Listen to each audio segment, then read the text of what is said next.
chapter 19.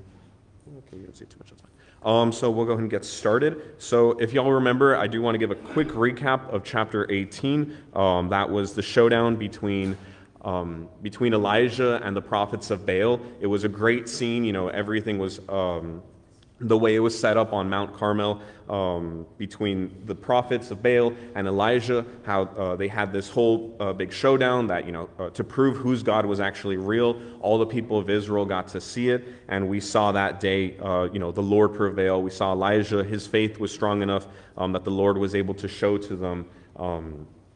And the people of Israel saw the might of the Lord, the power of the Lord, and how he brought back the rain after the long drought that Elijah had put on the land. So we're going to go ahead and continue right off. That chapter ends with Ahab returning back to Jezreel, but Elijah was once again given more power by the Lord, and he was able to go faster than Ahab and was able to run all the way there first. So we'll go ahead and start off in chapter 19. I'm going to read a bit, and then I'm going to give kind of my opinion's not the best word, but just I think when I give this idea, it helps put into perspective why Elijah acts the way he does. Because in chapter 18, Elijah was at this high point. He viewed how he trusted in the Lord and how much good he was able to do. And in chapter 19, we see the opposite occur. We see Elijah in a very dark spot in his life. So we're going to read the first few verses. Elijah chapter 19, verse 1, as it reads.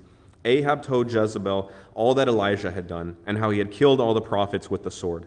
Then Jezebel sent a messenger to Elijah, saying, So may the gods do to me and more also, if I do not make your life as the life of one of them by this time tomorrow.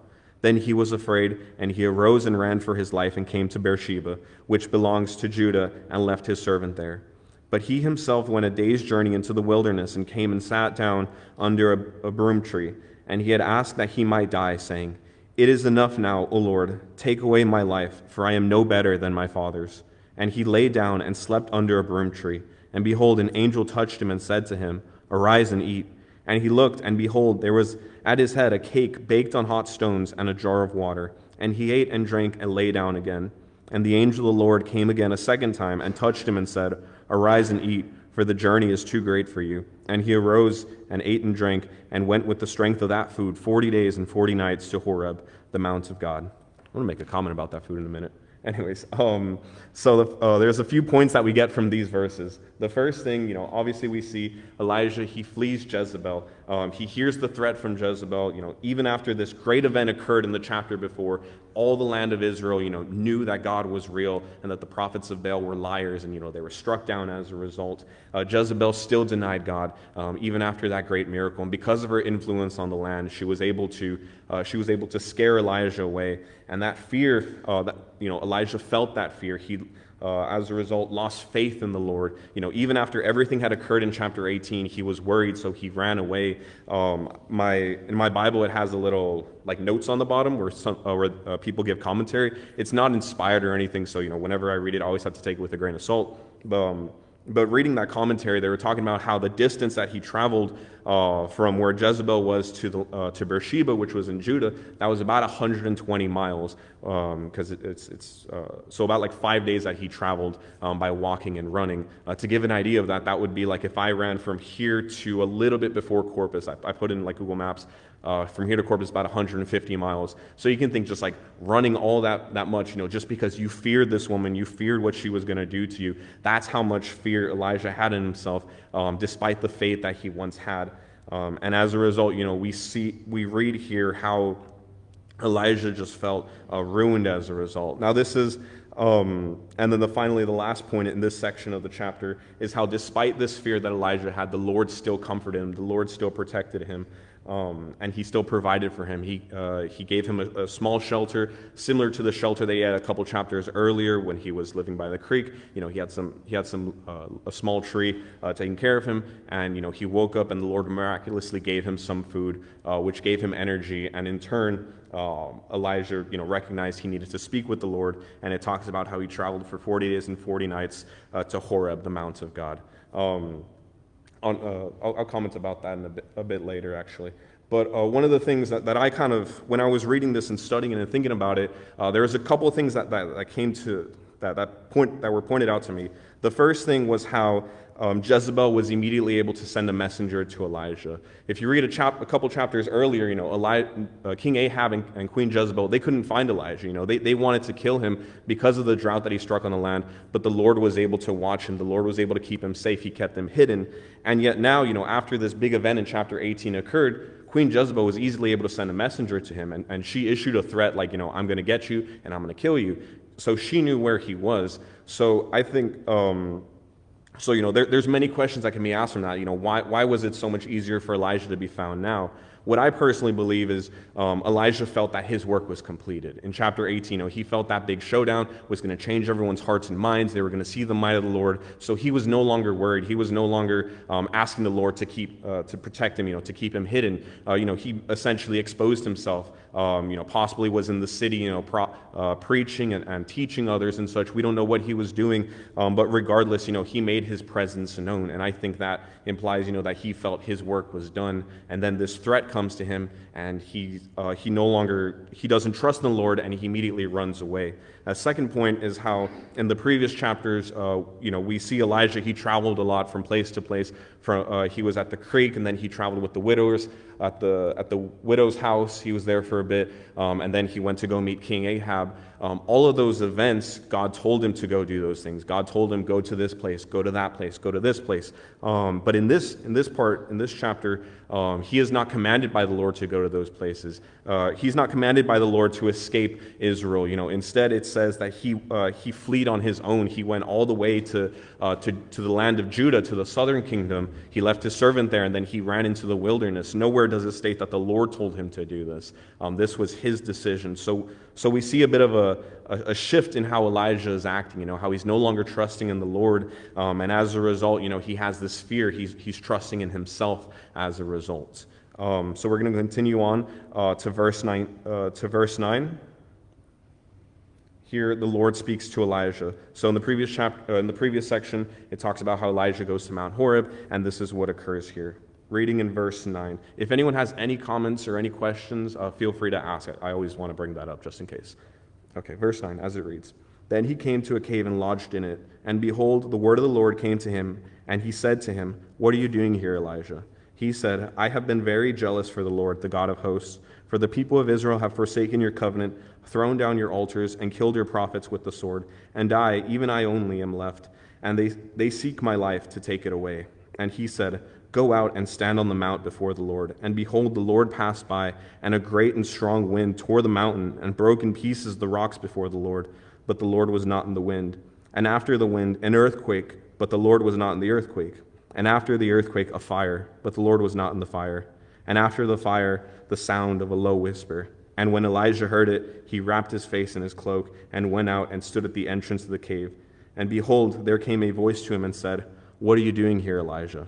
Verse 14, he said, "I have been very jealous for the Lord, the God of hosts, for the people of Israel have forsaken your covenant, thrown down your altars, and killed the prophets with the sword. And I, even I only, am left, and they seek my life to take it away." And the Lord said to him, "Go, return on your way to the wilderness of Damascus, and when you arrive, you shall anoint Hazael to be king over Syria, and Jehu, the son of Nimshi, you shall anoint to be king over Israel. And Elisha, the son of Shaphat of Abel Melolah, can't say that name, you shall anoint to be prophet in your place. And the one who escapes from the sword of Hazael shall Jehu put to death, and the one who escapes the sword of Jehu shall Elisha put to death. Yet I will leave 7,000 in Israel, all the knees that have not bowed to Baal, and every mouth that has not kissed him." So there's quite a bit that we get from this section. The first thing that we see here is, Elijah, he goes to this mountain. It's a holy mountain to go speak with the Lord. The Lord asks him, "What are you doing here, Elijah?" He obviously knows Elijah's heart, but, he wants to hear it from Elijah himself.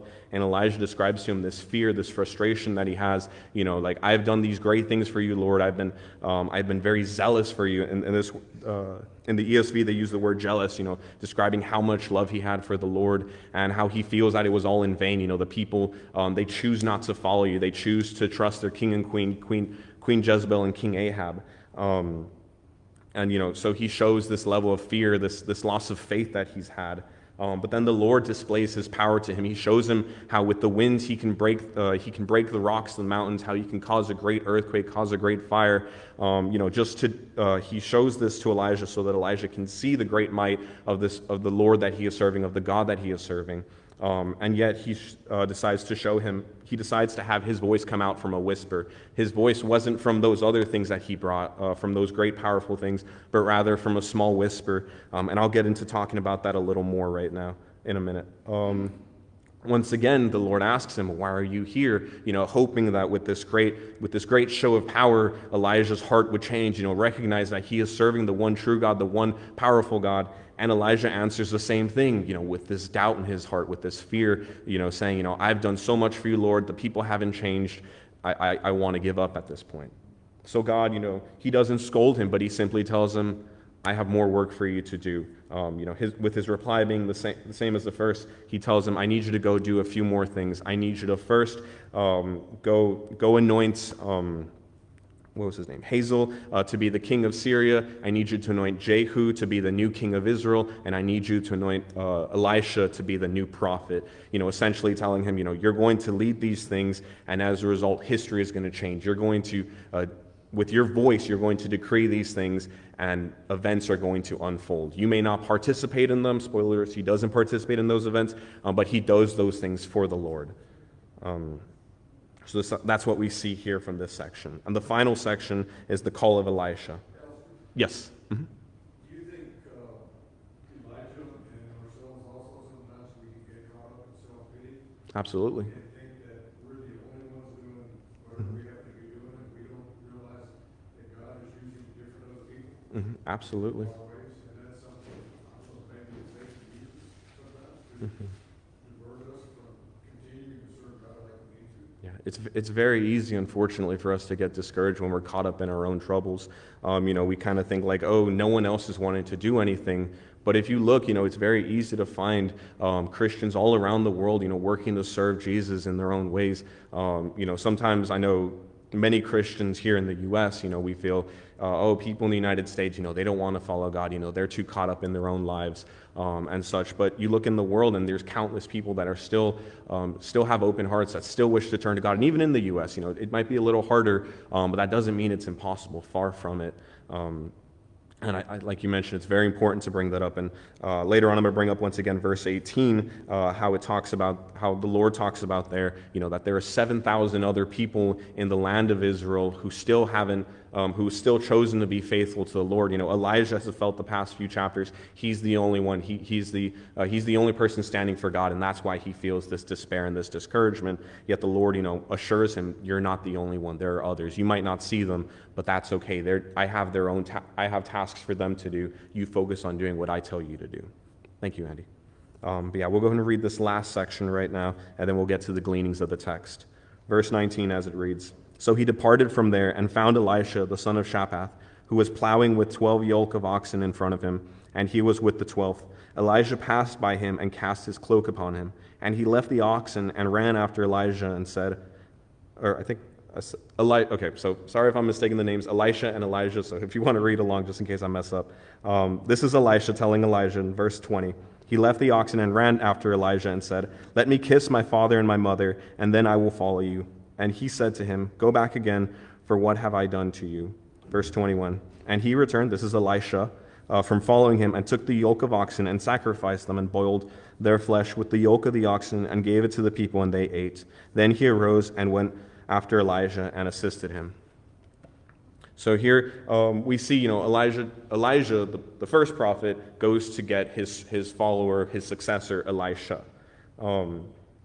So we see how he calls him, and Elisha immediately gets ready. He says, "I'm ready to go with you. Let me just say goodbye to my family."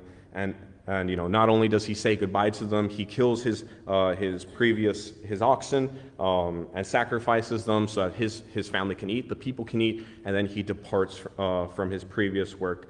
That's one powerful thing that we see here, how Elisha wanted to make sure that there is no way he could turn back.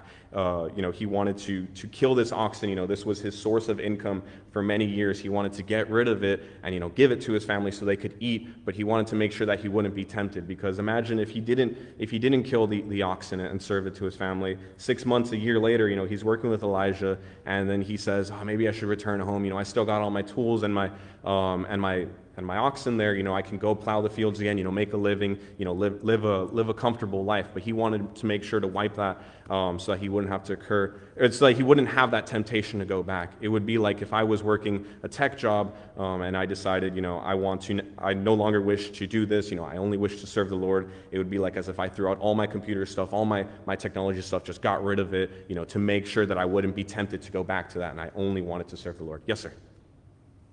There's a saying for that called not having a plan B. And that really is what we should have as Christians, because we came out of either no religion or denominationalism to obey the gospel. Mm-hmm. And when we obey the gospel, we, like Colossians, we should have total commitment. Mm-hmm. There's no plan B. Yeah. There is no option. We serve the Lord Absolutely. Yeah. all the days of our life. Yeah, that's a great way of putting it, especially because I know there are some Christians who think in a way, where they think, well, if I don't like this church, I'll just go to this other church. This will be my plan B. And yeah, or wanting to fall back into their old ways. When as Christians, when as servants of the Lord, we're supposed to stay on the straight path, stay on the path of following the Lord. And in this case, for Elisha, his call was to work with Elijah until he would succeed him, which is shown in the next book. Thank you for that comment, brother. So we'll go ahead and go through the gleanings of the text. This is a short chapter, but there's a few gleanings. There's a few things that we can get from this chapter. The first thing is the dangers of an unfaithful spouse. Going back to verse 18, I don't know if y'all remember, last week I was talking about how during the big showdown between the prophets of Baal and Elijah, all the prophets were wiped out. They were killed because they led the people of Israel to unfaithfulness, to not follow the Lord. The Lord showed mercy to the people of Israel, and he also showed mercy to the king. He could have struck down King Ahab that day. He could have told Elijah, kill King Ahab too, along with the prophets of Baal, but he did not tell him to do that. And my personal opinion is because, there was still a level of There was a feeling that maybe King Ahab could have changed his heart. He could have changed his mind, especially after seeing this big event. However, returning home, we see that Jezebel takes control. Instead of King Ahab, recognizing the Lord has done this great thing, the Lord is real and true, he goes to Jezebel, and Jezebel turns him back to the dark side, I guess you could say. And she takes control, and she once again casts fear into Elijah. And I think that's a very dangerous thing, how had Jezebel not been in that situation, maybe history would have been different. Maybe King Ahab could have changed his heart and could have been a good king. We don't know, obviously, but what we do know is Jezebel was definitely a terrible influence on him. Likewise for us, I'm not married, obviously. It's very important that we recognize how important our spouse is to us. And when we pick that person, they're going to be the most important person in our lives, and they can make or break our faith with God.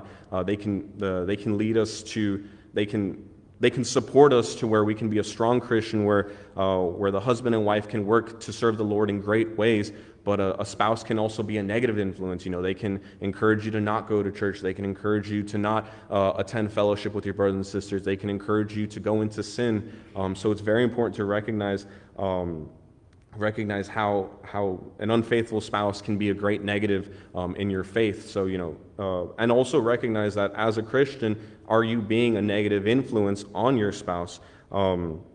I've seen it before where, unfortunately, two people, a husband and wife, they both call themselves Christians, where with time, one of the spouses will be not unfaithful, but they may be discouraged, and in turn, they will discourage the other spouse, and vice versa. That can occur, due to different situations. So we must always ask ourselves every day, especially those who are married, or those of us who plan to be married, am I being discouraging to my spouse, to the most important person in my life? Am I causing them to be unfaithful? Am I trying to be a negative influence on them, and also recognize if our other spouse is, starting to fall that way, for us to pick them up, for us to say, hey, we really need to attend church this Sunday morning. Hey, we really need to be in fellowship with our brothers and sisters. Hey, we should stay away from that location. We shouldn't say those things. We shouldn't do those things. It's an examination of the self, but also we need to examine the other person, lest we have an unfaithful spouse who causes those issues. And this, in this context with Jezebel and Ahab, we can talk about it as the husband and wife, that they both influence each other greatly, but that can be any relationship that you have. Could be with your friends, could be with your family, your brother and sister, could be with your brothers and sisters in Christ, to make sure that you don't have brothers and sisters, or you don't have people close to you who are being negative influences. You should try to be a positive influence on them, but if they're being a negative influence on you, first you should try to encourage them to do better, to be better, and if they keep being that negative influence in your life, to cast them away, to spend less time with them, to tell them, you are trying to be a negative influence, and I can't have that in my life, especially in my walk with Christ. It's important that in any relationship we have, even the most important one, that one being with our spouse, that it doesn't get in the way with our relationship with God. The second gleaning that we get from the text is the blinding of a discouragement. So like I mentioned, before this, or we see so many miracles occur for Elijah in this chapter and in the previous chapter. In chapter 18, how the Lord was able to show his might in that great showdown, and he was able to bring the rain back to the land, and he was able to give Elijah the speed to outspeed Ahab in his chariot, so he could run faster down the mountain. All those great things Elijah remembers, and yet in chapter 19 he begins to doubt, he begins to have fear, he begins to be discouraged. And even in this chapter, there's so many miracles that occur to Elijah, and he still has doubt and fear and discouraged. One of the first things we see, obviously the Lord is speaking to him directly. That is a miracle in and of itself.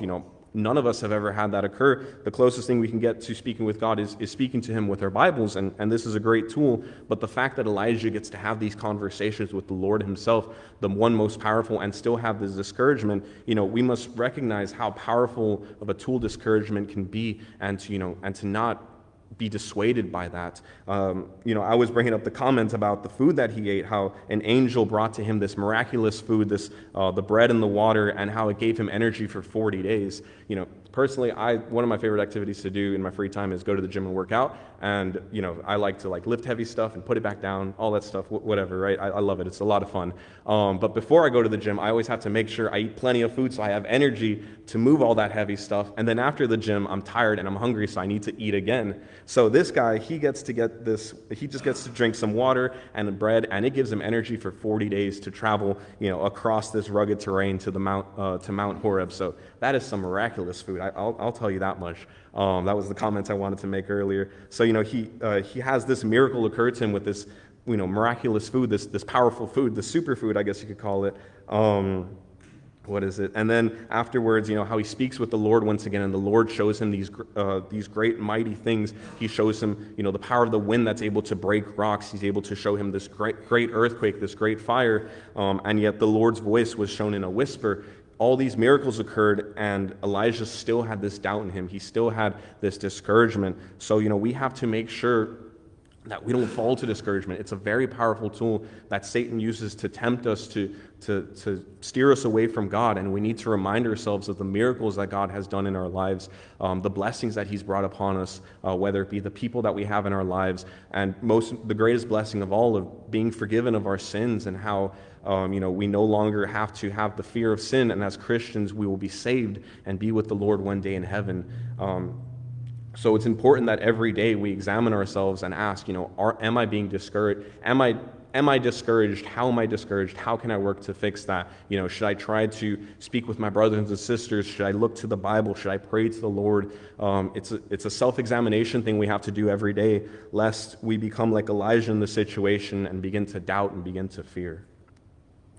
The third thing that we see here is the Lord's provisions, how the Lord, will still take care of us even when we're doubtful, even when we're afraid. The Lord could have simply cast aside Elijah. Elijah did disobey him by choosing to run away. He didn't trust in the Lord when he had the fear. He chose to run all the way to 120 miles away, as the commentator pointed out, to another land, to seek refuge from a human, from Queen Jezebel. And the Lord still took care of him. He gave him this miraculous food. And even giving him that, giving him these provisions, the Lord still had work for him to do. So that's one beautiful thing we see from this, how even when we're uncertain, when we have fear, the Lord still cares for us. The Lord still wants to show his love to us. That's a beautiful thing to see.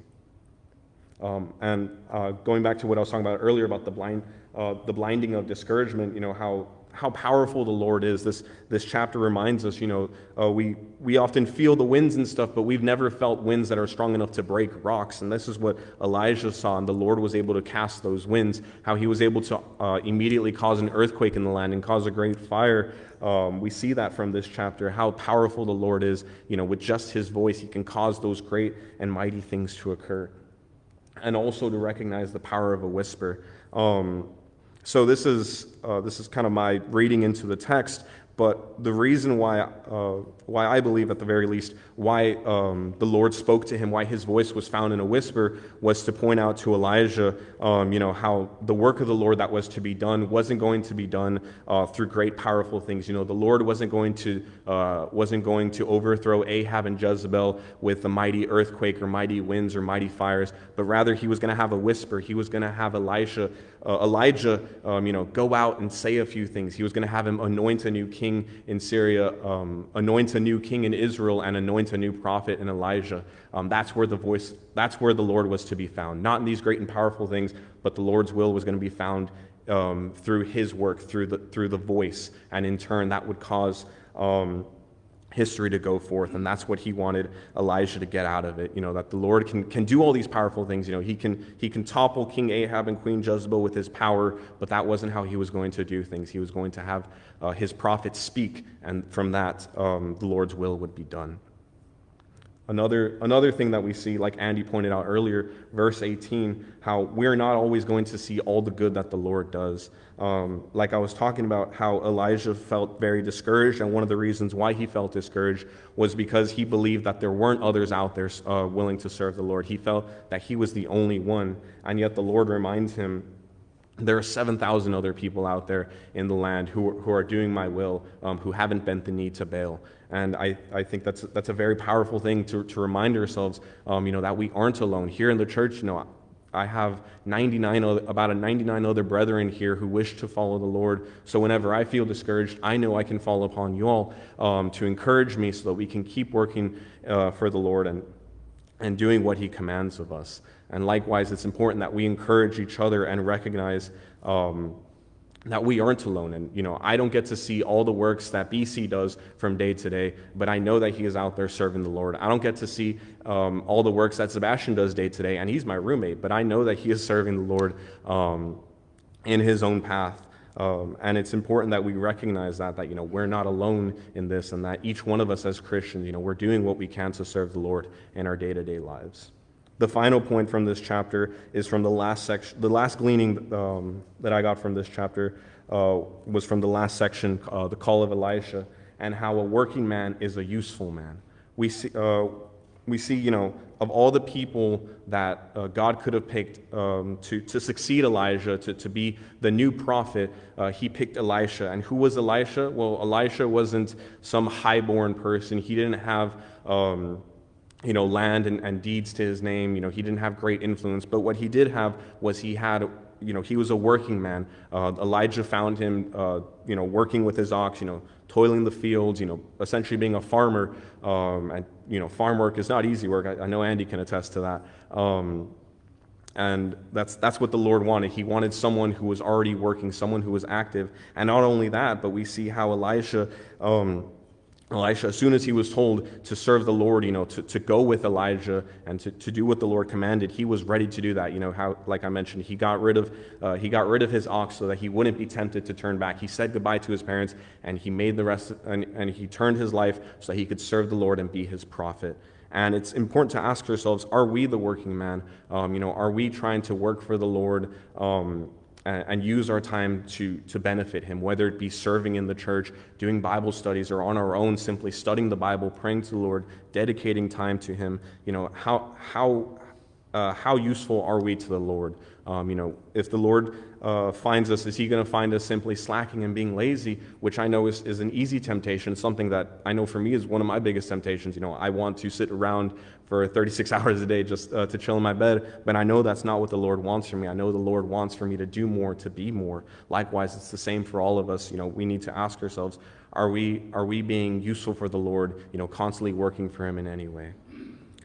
That was my last gleaning from the text, and with that I conclude the chapter. Next week we'll go and continue to chapter 20. I know the week afterwards we're going to have the bilingual services. But with that, I'll go ahead and end off a little early. Was there any comments anyone wanted to make in case I said anything wrong, any corrections of what I said? Any questions? No? Okay. Alrighty. Well, I thank you for y'all's time. Let's go to the Lord in a word of prayer real quick. Let us pray. Father in heaven, we thank you for this day. We thank you for keeping us safe this evening on